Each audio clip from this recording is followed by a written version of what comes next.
Hello, you are in for another treat. I am so thrilled to introduce Cory Doctorow. Now, he's somebody who I would like to watch write. He's an author, an activist of fiction and nonfiction. He is profoundly fertile, fecund, teeming with words and ideas. I first heard of Cory in 2003 when he was a punk folk hero writing sci-fi dystopian non-fiction books and a blogger at Boing Boing. If you remember 2003 to 2020, getting a link from Boing Boing and Cory was to be touched by a little magic. So while he's blogging, he's also inventing these words. Some of the classics include in his books, The Bitchin' Society, where in 2003 he's writing about digital immortality and a world where reputation has replaced money. He called it a waffle.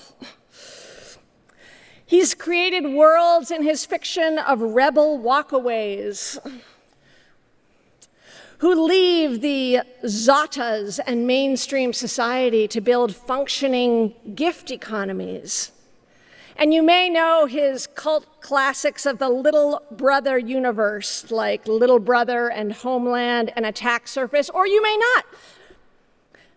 But if you want to read them, you have special ability because he has licensed everything that he has written with a Creative Commons license. So at the same time as he's boinging and writing fiction, he's also building the Electronic Frontier Foundation and becoming a key activist force for a free and open internet. And in the world where I spend my time, the anti-monopoly world, he has become one of the most prominent transformational voices, writing Choke Point Capitalism and the Internet Con, both about the pathologies and the destruction of the creative life through monopolies and ways that we can address it. So in the last talk, you heard somebody walking up to the edge of shit, saying full of it, but not saying it. Well, I hear this is an audience in which we're allowed to say shit. And a few years ago, Cory coined the term Enshittification to describe the world we live in. We're living in the Enshitticene, experiencing the great enshittening. Now, the good thing is that we're with a group of people who love regenerative farming. So you know just how beautiful shit can be. And when Cory brings his broad, imaginative, now I get the payoff for fecund and fertile, you see what I'm going? Mind to reality, to what we face today, we see clearly how we can take that shit and turn it into a teeming, fecund, much more beautiful society. Thrilled to introduce Cory Doctorow. Hi, everyone. Hello. Wow, what a great introduction. It's lovely to be back at Bioneers. So for 25 years, I've been an activist with the Electronic Frontier Foundation here in the Bay Area. And digital activism and climate activism are surprisingly related in that they are both very abstract and relate to things that are a long way in the future. And people, for excellent reasons, mostly care about concrete things that are happening right now. And so the job of the digital rights activist, like the job of the climate activist, is to find a way to raise the salience of these issues, because if we wait until the issues are concrete and immediate, because everything is on fire, it will be too late. For most of my adult life then, I have occupied myself in coming up with metaphors and parables and narratives in an attempt to get people to care about digital rights before it's too late. And a few years ago, I struck gold. I came up with my dirty little word, enshittification, and it turns out that all it takes is a minor license to vulgarity to unlock widespread interest in these abstract issues. So, what is enshittification? I use it to describe a three-stage process by which platforms decay. So, in stage one, platforms are good to their end users while finding a way to lock those users in. Think of Facebook. In 2006, Mark Zuckerberg wanted to open Facebook to the general public, but Zuck had a problem, which is that everyone who wanted a social media account already had one on a rival service called MySpace. So Zuck made a pitch. He said, "Come to Facebook, and I will never, ever spy on you." Not like MySpace, which is owned by an evil, crapulent, senescent Australian immortal vampire billionaire named Rupert Murdoch, who spies on you with every hour that God sends. So we flocked to Facebook, and we locked ourselves to Facebook thanks to the collective action problem, which means that no matter how much you love your pals, they're still a gigantic pain in the ass, and even though you all hate Facebook, you can't agree on when it's time to go or where you should leave for. So long as you love your friends more than you hate Mark Zuckerberg, he can torture you and you will not leave. So that's stage one of enshittification. Be good to the end users, but lock the users in. And now it's time for stage two of enshittification, in which we make things worse for the users in order to make things attractive to business customers. So to the advertisers, Mark Zuckerberg says, "Hey, do you remember we told these rubes that we weren't going to spy on them? Obviously, that was a total lie. We spy on them from asshole to appetite, and for a remarkably small amount of money, we will target ads to them with exquisite fidelity." So advertisers piled in, and they got locked in too. And now Facebook was ready to enter stage three of enshittification, in which you make things worse both for end users and for business customers in order to harvest all the value for executives and shareholders. So for advertisers, they saw advertising prices soar even as advertising targeting fidelity fell and advertising fraud exploded. In 2017, Procter & Gamble said, "We don't think we're getting the performance we expect to get out of our digital surveillance ads. So let's see what happens if we take our annual budget for surveillance advertising from $200 million a year to nothing." And what they saw was a 0% drop in sales because all of the ads were disappearing down the fraud hole. So everyone's getting a bad deal. The quantum of material you want to see in your feed has been dialed down to a kind of homeopathic residue, which leaves a vacuum that can be filled with things that people will pay to cram into your face. Facebook is not screwing users to benefit advertisers. Facebook is screwing users, advertisers, publishers, and anyone else it can screw.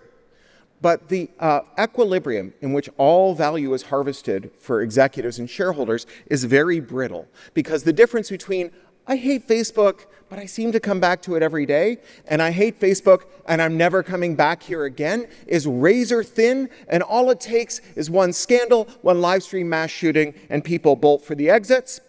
And then the stock market gets cold feet and they have a giant sell-off. And then the tech executives, they panic. Being technical, they have a technical term, they call it pivoting.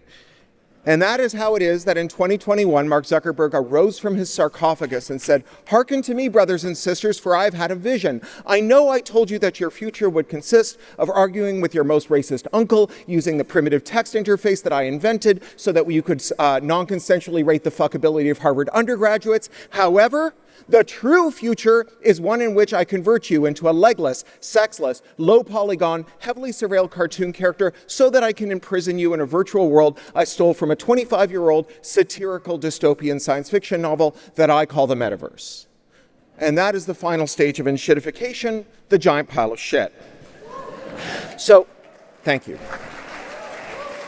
So, enshittification, it has a lot of explanatory power, but it raises some important questions like, why are we still using these platforms if they're so terrible? Now, economists have an answer. revealed preferences. The idea is if you say you don't like something, but you do it, you must have a revealed preference for it. Now, this is the kind of belief that you can only acquire if you first experience the specific kind of neurological injury that arises from taking an economics degree. That is an injury that makes you incapable of perceiving or reasoning about power. So a believer in revealed preferences observes someone who sells their kidney to make the rent and says, look, they have a revealed preference for one kidney. To reveal people's true preferences, you have to give them choices. And that's something Apple did when they updated iOS, where with a single button that you could click that would eliminate Facebook spying for the rest of time while you used your phone. 96% of iOS users clicked that box. I assume the other 4% were drunk or Facebook employees or drunk Facebook employees, which makes sense because if I worked at Facebook, I would be drunk all the time. But at the very same time, Apple launched their own surveillance for iOS, one that users were not told about or given the option to opt out of. Apple today collects all the same data that Facebook used to collect on iOS users for exactly the same purpose, for targeting ads to you. Now, no one has released an iOS update that lets you block Apple's spying, though the 96% of iOS users who blocked Facebook spying certainly revealed a strong preference for not being spied on. So why not? Someone could make a lot of money selling the Stop Apple from Spying on Me app to the 96% of users who ticked the box. And the iPhone, it could run that program because the iPhone can run every program because the iPhone is a computer, which means that it's a Turing-complete universal von Neumann machine, which means that it is capable of running every program. And that means that if Apple installs a 10-foot pile of shit in your iPhone, some programmer can costlessly, instantaneously distribute an 11-foot ladder made of code to everyone in the world who wants to get over that pile of shit. So why haven't they? Well, they haven't because a program like that has been illegal since 1998 when Bill Clinton signed the Digital Millennium Copyright Act, or DMCA, and under Section 1201 of the DMCA, it is a felony punishable by a 5-year prison sentence and a $500,000 fine to help people change a computer that has been designed not to be changed. And this is why the inkjet cartel uses software to lock out generic ink, because it's a crime to remove that software. Even though Congress never passed a law that says you buy your printer from HP, you better buy your ink from HP. It's against the law to change the program that stops you using generic ink. And so printer ink is now the most expensive fluid a civilian can purchase without a government permit. At $10,000 a gallon, it would be cheaper to print your grocery list with the semen of a Kentucky Derby winning stallion. And that is why there are no apps to stop Apple from spying on you. So enshittification at root, it's really about constraints, the constraints that stop companies from screwing us all the time. Like the constraint of competition. If you cheat your customers, your suppliers, or your workers, all things being equal, they'll take their business elsewhere. So what happened to competition? Well, 40 years ago, the same neoclassical economists who believe that you have a revealed preference for having one kidney threw out the idea that governments should enforce antitrust laws that prevent monopolies. And they installed a new idea that monopolies are efficient, that if we observe Google with a 90% search market share, we should infer that Google has the best search engine possible. And the only reason a better search engine hasn't emerged is because Google is so skilled that there's no conceivable way to improve upon Google. We can tell that Google is the best because they have a monopoly, and we can tell that that monopoly is legitimate because they are the best. So 40 years ago, the US adopted an explicitly pro-monopoly policy, and then we got monopolies in pharma, beer, mattresses, and of course, professional wrestling. The economists who conceived of these policies, they are still with us today, polishing their fake Nobel Prizes, collecting 6-figure consulting fees. And when we consult them with the wreckage that their policies created, they protest their innocence. It's as though we used to put down rat poison and we didn't have a rat problem. And these guys were like, you don't need the poison, and now the rats are eating our faces off. And when we call them on it, they say, why are you blaming us? How do you know that the rat problem is related to our anti-rat poison policy? Perhaps we have merely entered the era of the rat. Perhaps sunspots have made rats more fecund than at any time in history. Perhaps the great laws of economics are bearing down on this moment to make rats reproduce. And sure, the rats did buy all the rat poison factories and shut them down, but look, we're not using rat poison anymore. That is just economically rational activity. So we lose markets as a constraint, and as it slips away, we lose the next form of discipline, which is regulation, the discipline imposed by governments. Because competition is a necessary precondition for effective regulation. When a sector collapses into oligarchy, when the internet turns into 5 giant websites filled with screenshots of text from the other 4, then it captures its regulators. Because a sector with 100 competing companies is a rabble that cannot agree on its lobbying priorities and cannot mobilize to make those priorities real, whereas a sector that you boil down to a mere handful of firms through a succession of incestuous mergers that end up with corporate Habsburg jaws can agree on their corporate lobbying position, and they are so aslosh in cash that they can capture their regulators. So you remember the Kaiser nurses here went on strike? Hospitals love abusing nurses, and so they hate nurses' unions, which is why hospitals in America preferentially hire their nurses as contractors. And these nurses today are hired as contractors through gig work apps, Uber for nurses. And these apps play games with their wages. Before the app Shift Key offers a nurse a shift, it finds out how much credit card debt the nurse is carrying, and the more they owe, the lower the wage that they're offered in a desperation premium. Now, this may sound like a labor story. It is a labor story, but it's also a regulation story. Because without the data brokers who will sell you information about the credit card debt of any American, none of this would be happening.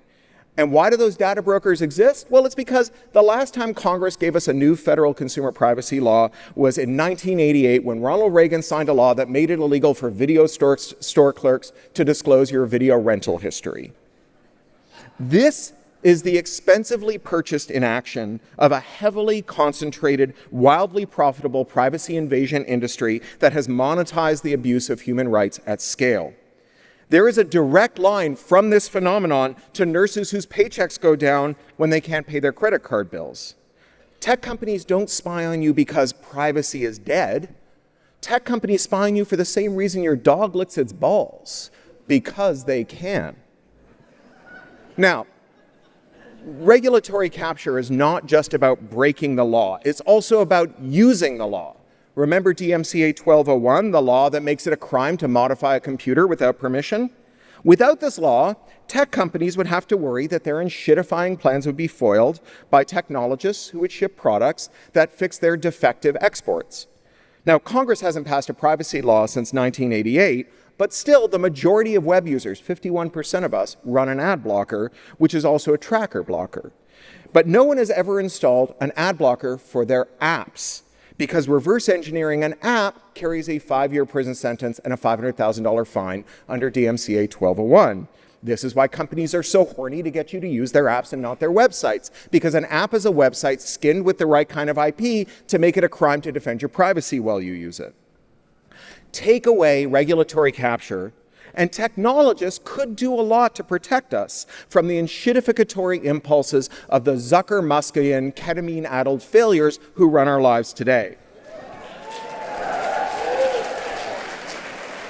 After all, many technologists fell in love with computers when they found communities and ideas that transformed their lives for the better, putting words to their feelings and expanding their life's chances beyond the constraints of the circumstances of their birth. And so many of these people just want everyone else to share these benefits. I mean, ask a Linux user about their computer and then try and get them to stop talking to you about their computer.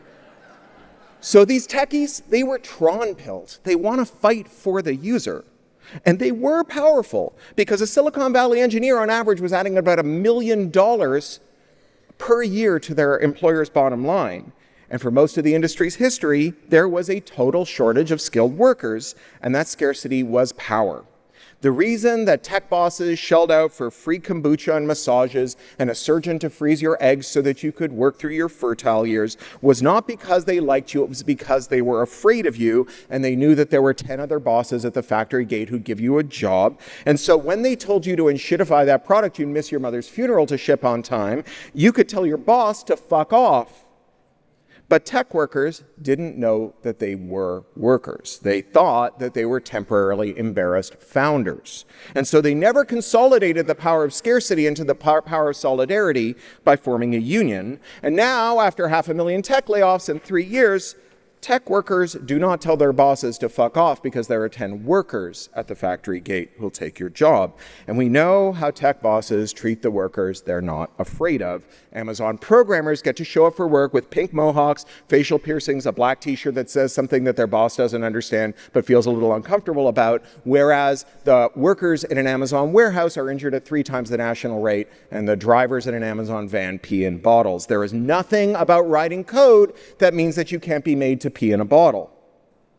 When the constraints of competition and regulation, interoperability and labor melted away, these terrible people got to do the terrible things they'd always wanted to do.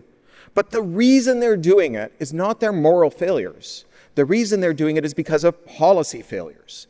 Policymakers created the enshittigenic environment where the worst ideas of the worst people make the most money. And so that's where our salvation lies. It's not in agonizing about consumption choices, whether to use Twitter or Blue Sky.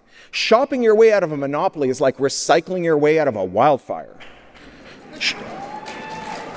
Sure, by all means, use technology that you prefer and that makes your life better. At the Electronic Frontier Foundation, we have a thing called the Surveillance Self-Defense Toolkit that'll help you stay private while you move through the world or show up tomorrow at the No Kings rally. But you cannot keep yourself safe by making good technological choices alone, any more than you can save the planet by putting solar on your roof. If you want a better world, a world where technology helps you mobilize to save our planet, then you need to be part of a polity. You need to get involved in organizations. Now, EFF, we're a member-supported nonprofit. We have many ways you can get involved, but beyond joining EFF, join a union. Get involved in local politics. Thank you. Because decisions about whether your cops buy flock, those local decisions, turn out to be decisions about whether your neighbors will be kidnapped and sent to an onshore black site torture camp. Billionaires love it when you vote with your wallet because each billionaire has a wallet thicker than all of our wallets put together. Systemic problems have systemic solutions. You can't solve any of these problems, but we can. Thank you. Thank you very much.